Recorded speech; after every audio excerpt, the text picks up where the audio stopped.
আসসালামু আলাইকুম। আপনারা দেখছেন বার্ডস লাভার্স চ্যানেল। আজকে আমাদের ভিডিও টপিক হচ্ছে কবুতর নিয়ে।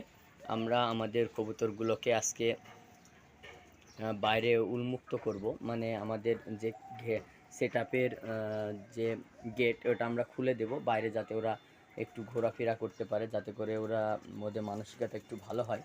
এই যে দেখুন, আমাদের গেটটা আমরা খুলে দিছি অলরেডি। ওরা হয়তো আস্তে আস্তে করে বের হয়ে যাবে। যাও, সকলে বের হয়ে যাও। আমরা ওদের ফোর্স করব না, নিজের থেকে যে বের হবে সে বের হতে পারে, সমস্যা নাই। আর এই যে ডিম নিয়ে আমাদের কবুতরগুলো বসে আছে আলহামদুলিল্লাহ।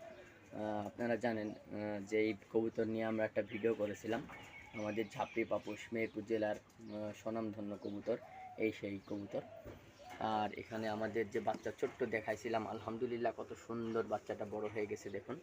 আর এই সেটআপে হয়তো বা খুব তাড়াতাড়ি আমরা ডিম পেয়ে যেতে পারি আল্লাহ চাইলে। এটাও আমার একটা রেজাল্টেড কবুতর। আর এখানে যদি আপনাদের দেখাই, একটি ডিম পেড়েছে, আরও একটি দেবে ইনশাল্লাহ। আর এখানে এখনও ডিম পাড়েনি সম্ভবত। এই যে মাদি কবুতরটা, এটা একটু সমস্যা আছে, আমরা ট্রিটমেন্ট করব ইনশাল্লাহ, এ খুব তাড়াতাড়ি ডিম দিয়ে দেবে। আর আমরা যদি আমাদের কবুতর বাইরে ছাড়ার বিষয়ে বলি, আমরা আসলে ছাড়ি না, কারণ আমাদের ছাদের উপরে প্রচুর গাছপালা আছে। এই যে দেখুন, প্রচুর গাছপালা আছে, অনেক ফুলের গাছ আছে, ড্রাগন গাছ আছে। এই যে ওই সাইডে আরও অনেক ফুলের গাছ আছে। ওই গাছগুলো আসলে ওরা কবুতরে ক্ষতি করে দেয়, মানে ছিঁড়ে ফেলে, ঠুকিয়ে ঠুকিয়ে খায়, যার কারণে আমরা বাইরে ওদের খুব কমই ছাড়ি। কিন্তু আজকে আমরা ছেড়ে দিয়েছি, আমাদের পাখির সেটআপে ঢুকছে তারা।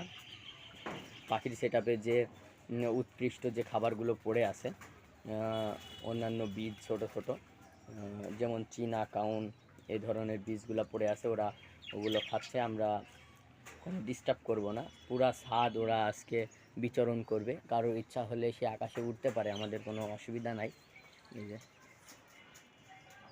এখানে একটা কবুতর হয়তো আছে, আপনারা যদি দেখার চেষ্টা করেন, চালের উপর একটা কবুতর আছে এখনও। আপনারা চেষ্টা করবেন, আপনাদের যারা কবুতর বিশেষ করে খাঁচার ভিতরে পালন করেন বা বন্দি স্থানে পালন করেন, যদি আপনাদের কবুতর ছাড়ার ব্যবস্থা থাকে যে আপনি বাইরে ছাড়তে পারেন, কোনো সমস্যা হবে না, সেক্ষেত্রে আপনি 2-1 ঘন্টার জন্য ছেড়ে রাখলেন, আবার যখন সময় হলো তখন ভিতরে একটু খাবার দিয়ে দিলেন, তারপরে আস্তে করে খাওয়ার জন্য ডাকলেই ওরা ঢুকে যাবে ইনশাল্লাহ। আর এই যে আমাদের একটি পেয়ার, যে কবুতরটা বলছিলাম যে মাদিটা মনে হয় একটু সমস্যা হয়েছে, হয়তো বা ডিম পেড়ে দেবে, যার কারণে সে একটু এখানে বসতেছে, হয়তো বা কোনো সমস্যা হয়ও নি, কিন্তু আমরা দেখবো পরবর্তীতে এটা। এই যে আমাদের কবুতরগুলো দেখুন কি সুন্দর ঘুরে বেড়াচ্ছে, সব পুরা ছাদ এই যে একটু উড়াউড়ি করছে, এই দেখুন। এই কবুতরগুলোকে যদি আপনারা এইভাবে আপনাদের সেটআপের বাইরে ছাড়েন, বা তারা যদি বাইরে থেকে একটু খাবার দাবার কুড়িয়ে খায়, একটু মাটি ও একটু গাছের কোনো অংশ, এগুলো, আর কাঁচা সবজির কথা তো আমি সবসময় বলি যে সজিনা পাতা আপনারা অতিরিক্ত গরম পড়লে আপনাদের যে কবুতর, সেই কবুতরকে আপনারা খেতে দেবেন, যাতে করে তাদের শরীরে অনেক পুষ্টিগুণের ঘাটতি থেকে যায়, সেগুলো পূরণ হয়ে যাবে ইনশাল্লাহ। আর আপনারা আমাদের এই ভিডিওতে আমাদের ছাদের পুরা সেটআপটা দেখতে পাচ্ছেন। আমি সবসময় যে কথাটা বলি যে আপনারা এমন স্থান নির্বাচন করবেন যেখান থেকে হাওয়া একদিক দিয়ে প্রবেশ করে অন্য দিকে বের হয়ে যায়, যাতে করে তাদের কোনো সমস্যা না হয়। এই যে দেখুন, এখানে অন্যভাবে দেখানোর কিছু নেই যে আমি কোনো কিছু লুকাচ্ছি না, আপনারা দেখুন, নিজের চোখে দেখুন আমাদের সেটআপটি। আল্লাহর রহমতে আমি মনে করি ছোট সেটআপ হিসাবে আমাদের সেটআপটি মাশাআল্লাহ খুবই সুন্দর।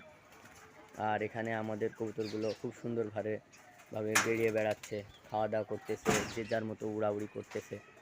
আমরা কয়েক ঘন্টা এইভাবে ওদের ছেড়ে রাখবো, তারপর অবশ্যই আমরা ওদের বন্দি করে মানে আটকে ফেলবো, যেখানে আমরা রাখি সেই স্থানে ওদের ঢুকাই ফেলবো, কারণ অতিরিক্ত সময় ছেড়ে রাখলে সমস্যা হতে পারে। এই যে দেখুন, কেউ ফিজিক্যালি ফিট হওয়ার জন্য উড়াউড়ি করতেছে।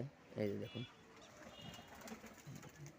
ছোটোখাটো উড়ান এরকম দিবে, যখন আপনারা দীর্ঘ কয়েকদিন আটকানোর পর ছেড়ে দিবেন, তখন দেখবেন এরকম কয়েকটা উড়ান তারা দিবে ফিজিক্যালি ফিট হওয়ার জন্য।